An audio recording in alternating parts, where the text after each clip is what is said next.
Here's a question worth sitting with. How did a country that could barely build a competitive gas engine end up building 3 out of every 4 electric cars on Earth in under 20 years? We're going to answer that question by the end of this video. But first, you need to see just how deliberate this was. Rewind to the late 2000s. China's car industry was decades behind Germany, Japan, and the United States on the technology that actually mattered back then, the internal combustion engine. Chinese automakers built cars mostly through joint ventures with Western brands, licensing engines they couldn't yet design themselves. Beijing looked at that gap and made a strategic decision. Instead of spending another generation trying to catch up on gas engines, China would skip the race entirely and bet everything on electric. If the engine didn't matter anymore, the head start didn't matter either. That bet came with a checkbook. Starting in 2009, the Chinese government began pouring money into electric vehicles. Buyer rebates, tax exemptions, charging infrastructure, research funding. By one estimate, the total support between 2009 and 2023 added up to roughly $230 billion. More than half of that came from simply waiving the sales tax on every electric car sold. It was messy, it was expensive, and plenty of the money went to companies that later failed. But the subsidies did their job. They funded a decade of trial and error, and out of hundreds of struggling EV startups, a handful of serious manufacturers survived the shakeout. Companies like BYD and CATL. Here's where China made a quieter, smarter bet. Western automakers spent the 2010s chasing battery chemistries with the highest possible energy density, aiming for maximum range. Chinese battery makers looked at a cheaper, safer chemistry called lithium iron phosphate, one most Western engineers dismissed as a compromise. Chinese manufacturers saw something else. A battery that was harder to catch fire, lasted longer, and was dramatically easier to manufacture at enormous scale. So they industrialized it. Instead of chasing a lab breakthrough, they mastered the boring part: factory throughput, automation, and yield. That decision to optimize for manufacturing, not chemistry, is arguably the single biggest reason China pulled ahead. None of that scale works without raw materials, so China secured those too. Chinese companies now refine roughly 70% of the world's lithium and cobalt. They process more than 90% of the world's battery-grade graphite. And they refine over 90% of the rare earth elements used in EV motors. This didn't happen by accident. China built mines, refineries, and battery factories as one connected chain, from the ground to the showroom floor, while most competitors were still just trying to build a good car. Even when a battery is stamped with a Western brand's logo, there's a very good chance the materials inside pass through a Chinese refinery first. Money alone doesn't force an industry to change. So Beijing added a regulation with teeth, the dual credit system, rolled out in 2019. It requires every major automaker selling in China to earn a growing quota of new energy vehicle credits or buy credits from competitors who have a surplus. Miss your quota, and you're effectively paying a tax to rivals like BYD. Even after direct purchase subsidies ended in 2022, this credit system kept every automaker in China locked into building electric cars, whether they wanted to or not.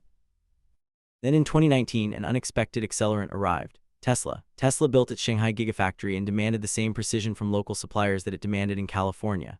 To keep that contract, Chinese parts makers had to level up fast, tightening tolerances, improving quality control, professionalizing their production lines.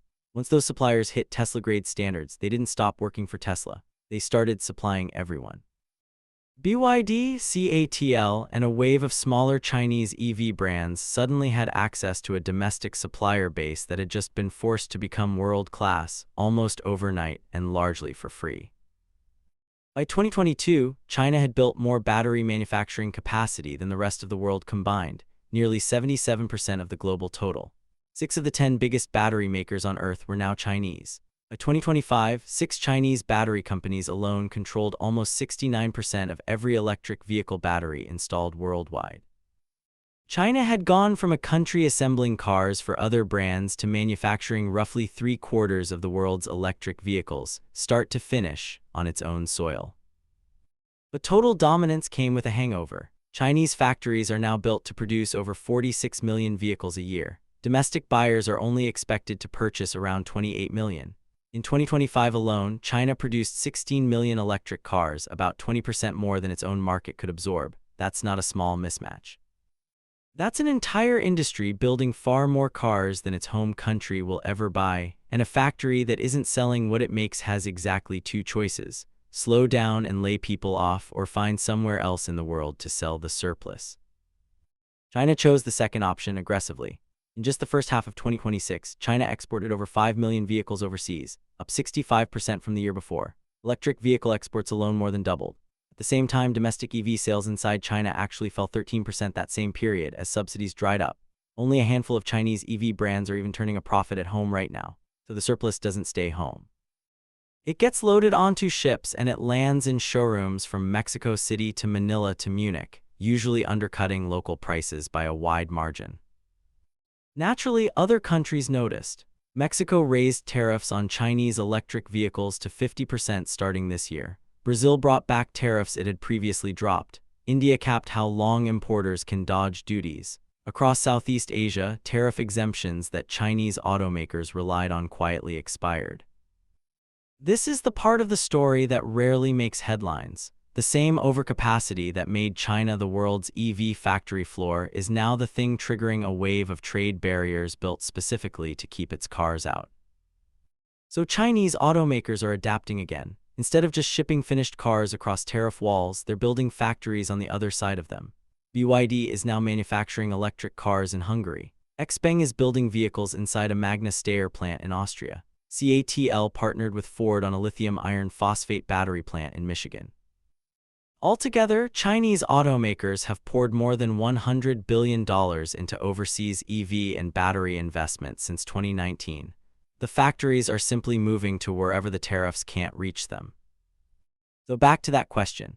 How did China go from barely building a competitive gas engine to dominating the global electric vehicle industry in under 20 years? Not one clever trick. A stack of deliberate choices. Pour in government money early, bet on a cheaper battery chemistry everyone else dismissed, lock up the raw materials, force every automaker to comply with regulation, absorb a crash course from Tesla, and then build at a scale nobody else was willing to match.